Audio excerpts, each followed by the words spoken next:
The 4Link kit is finally going on the truck today, and it is inside of the garage. It normally doesn't fit.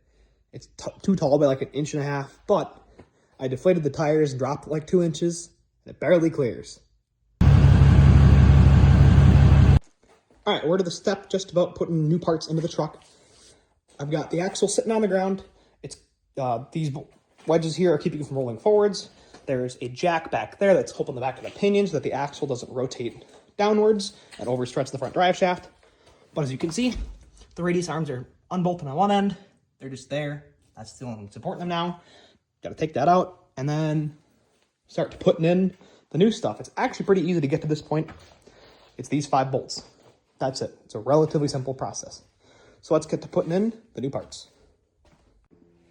All right, it's the next day. I've been working on this thing a lot. I ended up stopping short yesterday. I had some other stuff to get to, but we're kind of at the ending point here. The thing is actually, it's all in place. Everything's bolted up. I just have to reattach the drive shaft and actually get the shock and whatever reattached. And then this thing is kind of back together. There's maybe a handful of bolts to put in, and then I am done.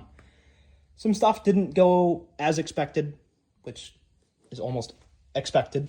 Stuff like, I haven't put those bolts in, but you can see on them holes up there, transfer case is kind of in the way of drilling them. So there was a whole process to do that.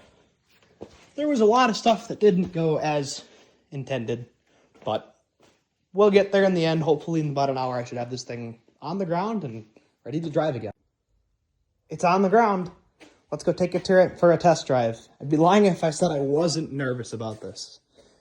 Biggest thing I've done to any vehicle ever. I mean, designing your own suspension is quite a big deal. Let's see if it works. I just did my test drive. It drives a lot different than it used to. It also started raining, but it's more springy. I don't know how you want to say it, but it definitely drives a lot better than it used to. It drives a lot nicer. I need to go retorque everything, just double check stuff. But yeah, if you want to see me do cool stuff like build suspension, follow.